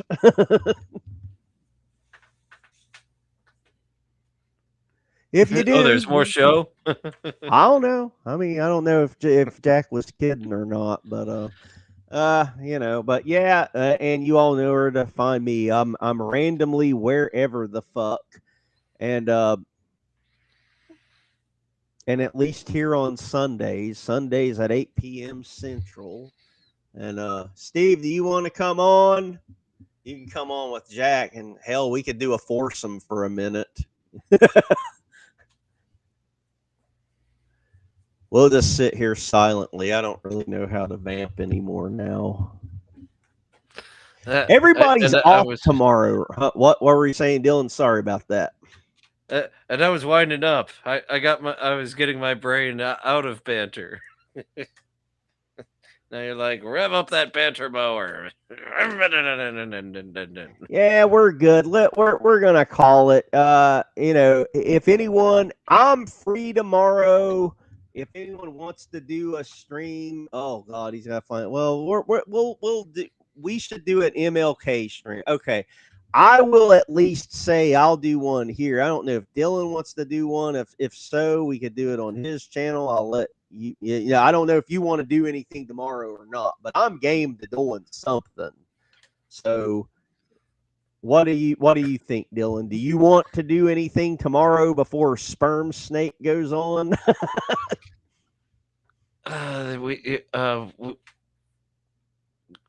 If you don't, then I will. It's not a problem. Yeah, we could work in a bonus. Let me get back to you. I'm tapping out for the night. Okay, then we're about to let Dylan off here. I'll just say this, Dylan. If you want to do a stream, I want you to get the credit for it. You just let us know in the private chat on the Twitter machine. And one of us will reach out to Steve Wolf one way or the other. And if you don't feel like doing anything before Sperm Snake ejaculates all over the internet with his Wheel of Fortune game, if you say, nah, I don't feel like doing nothing today, I just want to dick around, whatever, I'll do something at about 8 p.m. Central. Is that a good time for everybody that might want to come on? And everybody 8 p.m. somewhere, either my channel or Dr. Harley's channel. Yeah. Just for something to dick around, at least for us. Well, we are the filthy lonely men. That is what you called the private chat. So one way or the other, we'll reach out. Someone will reach out to somebody else somewhere somehow. I might. We'll figure it out tomorrow. Dylan wants to get the fuck out of here. I get it. I need to get the fucking CVS before 11. So, I'm going to hit the. So if there's nothing else pressing, I'm going to go ahead and hit end stream and get the fuck out of here. Does that sound good to you, Dylan? Yes, I'm ready to go poop. Okay.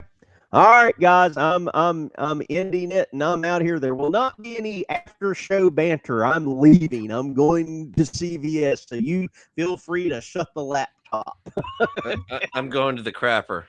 Yeah, gotcha. Guys, have a great one. Thanks for stopping by. This is a lot of fun one way or the other, and I'll talk to you all in the future. Goodbye. Get up on your feet. Put your hands together. Sing along with 3 count. We'll party on forever. We like the Backstreet Boys, NSYNC 2. Britney Spears is kind of cute. We watch TRL on MTV. Everybody 3 count. 1, 2, 3. 1, 2, 3.